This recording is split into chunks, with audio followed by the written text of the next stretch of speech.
आदित्य आपके पास आते हुए, टेरर की रूट्स अगर रावलपिंडी में है तो ब्रांचेस काटने से क्या होगा? देखिए, मैं आपको एक सिनेरियो कंपेयर कराना चाहती हूँ। 2001 में पार्लियामेंट पे अटैक हुआ था, तब और आज का जो माहौल है वो लगभग सेम है, लेकिन परिस्थितियां क्या बदली हैं वो बता देते हैं। और रावलपिंडी पे भी मैं आऊँगी। तब अल्पमत की सरकार थी अटल बिहारी वाजपेयी की। तब हमारी स्थिति किस तरह की थी, क्योंकि हमने 1998 में परमाणु परीक्षण किया था, तो हमारे पे काफ़ी सारे प्रतिबंध लगे हुए थे। अल्पमत की सरकार थी, तब भी भारी संख्या में सेना को बॉर्डर पर, एलओसी पर तैनात कर दिया गया था।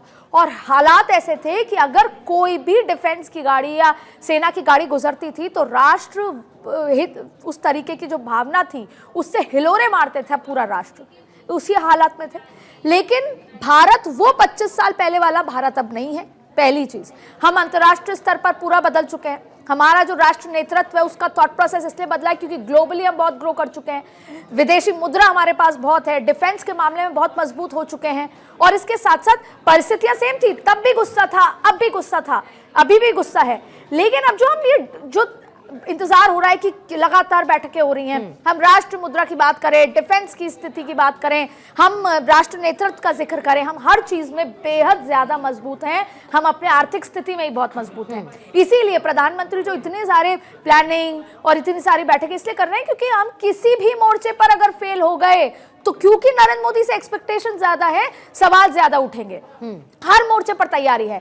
लेकिन फिर भी मैं कहूंगी कि अभी जैसा भी जिक्र हो रहा था कि जब 370 का एब्रोगेशन हुआ था उसके बाद देखिए कोई बहुत ज्यादा हालात नहीं बदले हैं। इसलिए अब वो लोग चुप हो गए हैं, आर्मी के डर से चुप हैं। सेंटिमेंट वही है, दबा दिया है। क्यों? क्योंकि देखिए टूरिस्ट आ रहा है, पैसा हो रहा है, घर गृहस्थी चल रही है, पत्थर के लिए हमारे घर, हर घर में एक व्यक्ति ऐसा था। ये तो वही अप्रोच है ना। जैसे अब अगर इस तरीके की अप्रोच की बात करें तो जो चाइना ने किया, चाइना ने तो बहुत अलग तरीके से अपनी बातों को मनवाने की कोशिश की।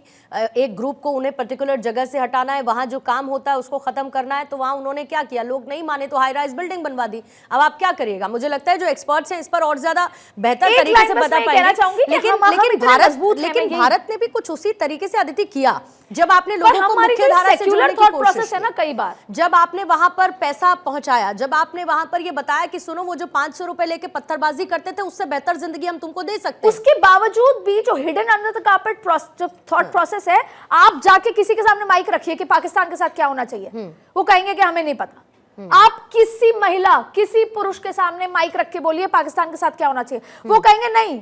आप ये ढूंढ के लाइए कि ये ब्रीच कैसा हुआ, आप उन आतंकवादियों को मारे। आप पाकिस्तान के लिए उनके मुंह से एक शब्द नहीं निकाल सकते। मैं फिर कह रही हूं, मैं 100 घंटे से ज्यादा बिताकर आई हूं। वहां पर कोई एलीट क्लास कश्मीरी है वो भी नहीं मानेगा, और कोई बहुत जो पढ़ा लिखा नहीं है, जो रोज के 500 रुपए भी नहीं कमा पा रहा, वो भी पाकिस्तान के खिलाफ कुछ नहीं कहेगा। तो मजबूत भारत का जो सेक्युलर एस्पेक्ट है कि छोड़ दो, इग्नोर कर दो, अंडर द कार्पेट रहने दो, उसको छोड़ना पड़ेगा। क्योंकि अब हम और हिंदुओं को उस तरीके से, क्योंकि अब बात करनी पड़ेगी हिंदू मुस्लिम, पूछ के जब हिंदू मार रहे हैं तो हम और हिंदुओं को बलि नहीं बना सकते।